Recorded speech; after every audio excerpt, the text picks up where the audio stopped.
სოფელ ძირკოკის საუკუნოვანი ტრადიციების მქონე გრანდიოზულმა ქართული ჭიდაობის პირობებას უმასპინძლა. მასში გურჯაანის სპორტული გაერთიანების ძიუდოისტები და თავისუფალი სტილით მოჭიდავეები მონაწილეობდნენ.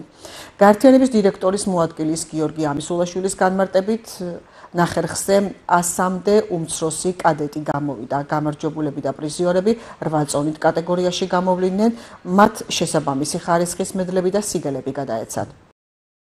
სოფელ ძირკოკის საჭიდაო ღია საჭიდაო არენაზე ჩატარდა რაიონის პირველობა ქართულ ჭიდაობაში, რომელშიც მონაწილეობა მიიღო დაახლოებით 90-მა ჩვენმა აღზრდილმა მოჭიდავემ. ძალიან საინტერესო და სახალისო მომენტები და ჭიდაობა ჩატარდა 8 წონით კატეგორიაში, გამოვავლინეთ ჩემპიონები.